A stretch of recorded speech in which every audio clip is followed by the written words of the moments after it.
Ndabasuhuje abantu badahwema gukurikira radio yacu. Reba aho hasi kwa kandi subscribe ugafungura inzogera kugira ngo tuzazagira amakuru azaza gucika. Niba utarabikora nawe wabikora.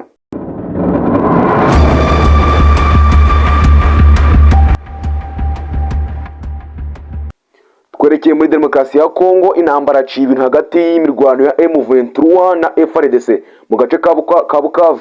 Bukavu M23 isa nkaho yasatiriye cyane intambwe zo gufata Bukavu ndetse ikabitumbereje imbere yo gufata Kinshasa. Ingabo za Burundi zikaba zatangira zo gusubira inyuma zegera imipaka yazo, bisa nkaho zibona intambara ishoye cyane ndetse M23 ifite umuvuduko mwinshi. Ikindi kandi abarundi basatira imipaka yabo, bisa nkaho bashaka gufunga imipaka yabo bitewe n'intambara M23 iri gukora muri Kongo, kuko abarundi batekereje ko M23 nimara gusoza Kongo iri ubwambukiranye kugera mu gihugu cyabo. Abarundi rero bakaba batasatira imipaka yabo ndetse abasirikare b'abarundi benshi bavuye mu gihugu cya Kongo basatira imipaka yabo y'u Burundi. Kabanze nduko gato ndaje dukomeze n'andi makuru.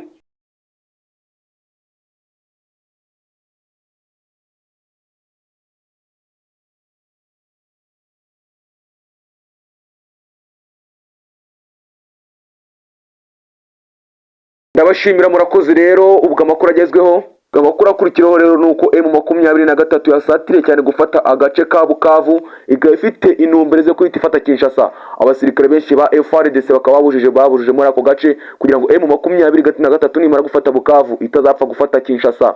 Abasirikare ba FARDC benshi birunze muri Kinshasa kugira ngo M23 itazabasha kuhafata nkuko yafashe Igoma. Andi makuru kandi nuko General Makenga avuga ko atazigera ashyira intwaro ze hasi, ndetse General Makenga avuze ko azarwana mpaka kugeza ku mwuka we wa nyuma, kandi yizeye ko FARDC nta munsi izigena rimwe imutsinda kuko nta buhanga bw'intambara imurusha.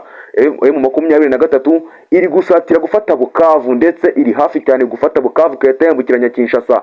Niyo mpamvu abasirikare benshi ba FARDC birunze mu gace ka Bukavu ngo bahatane na M23 bayirushe itazabasha gufata Kinshasa. Ariko M23 ikavuga ko nta na rimwe izigera imanika amaboko mu gihe Tshisekedi atemeye imishyikirano ndetse n'imiganirire hagati y'uwo mutwe wa M23 ngo bashake umuti wakemura icyo kibazo muri Kongo.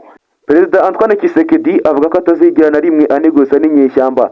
Ibyo rero bikarakaza General Makenga, bigatuma intambara ifata urundi rwego muri Kongo hagati y'umutwe wa M23 na FARDC. Tutararenga aho ngaho ariko reka turebe akavideo k'abasirikare ba FARDC kuntu baba bitwaye ku rugamba. Mugenzi wabo birababaje kubona abasirikare ba leta barwanira ibiryo ku rugamba wo kumvikana uko bari burwa n'intambara. Ubwo rangi abantu bameze nk'abasirikare ba FARDC babasha gutsinda gute?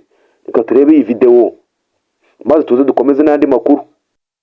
Muri iki gitondo ubwo twatemberaga mu ntara ya Kivu y'Epfo ya Kongo, aho biti Bukavu, niho ingabo za leta zizwi nka FARDC ziri gucungira umutekano kugira ngo intare za Sarambwe M23 itabagerayo.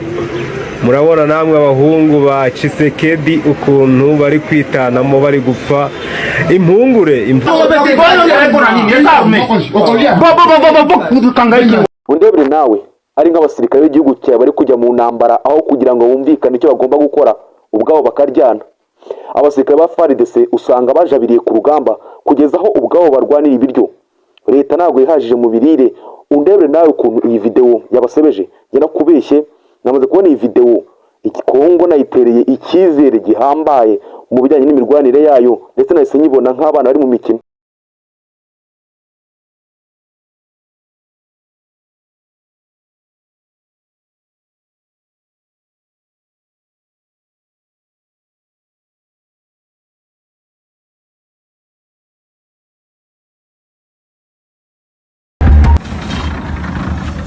Murakoze. Kongo ni igihugu kitigeze na rimwe gitera imbere mu mbaraga za gisirikare, ugasanga ariyo mpamvu Kongo isizuguritse, aho imitwe y'iterabwoba iyo ariyo yose ihungira muri Kongo. Kongo ntabwo igeze yihaza mu bijyanye na gisirikare n'imbaraga, kuko Kongo usanga aricyo gihugu cya mbere muri Afurika, ndetse ndahamya ko aricyo gihugu cya mbere mu bindi bihugu gihoramo intambara. Kongo usanga imitwe y'iterabwoba idatinya kuba yangana n'imbaraga yangana n'abasirikare ba FARDC n'abaga abasirikare ba leta bitewe n'uko nta mbaraga ndetse n'ubwirinzi bafite, aho ubwabo usanga nta kontorore. Abasirikare ba FARDC murabizi mwabibonye kugeza aya maginga aho intambara isigaye irwanwa n'ubuhanga na tekinoloji, bo bari gupfa biryo ku rugamba. Abo ni abasirikare ba Kongo, dore ngizo intera hamwe zasize zikoze ibyaha mu Rwanda zishe abatutsi muri jenoside yakorewe abatutsi muri 1994. Abo ba FDLR murababona aho hasi, abo nibo basirikare ba Kongo ba FARDC, bamwe batateye imbere abe na gato. Twebwe batwita inaganzwa mu ntambara, nubwo bamwe bibwira ko bazadutera, ariko twebwe amaso yacu ahora ari tayari. Ndetse twe twavuze kenshi ko tudatinya intambara, ahubwo twebwe ubwacu twitinya. Icyo nicyo kiranga ingabo z'u Rwanda. Nibaze iwacu ni karibu. Maze abibwira ko bazi gukina urusoro, twe tuzi gukina urusoro bihambaye kandi dukina tubikunze. Ndabashimira twabanye muri aya makuru. Kora subscribe hasi kugira ngo ujye ubasha kubona video ndetse n'amakuru agiye atandukanye hirya no hino.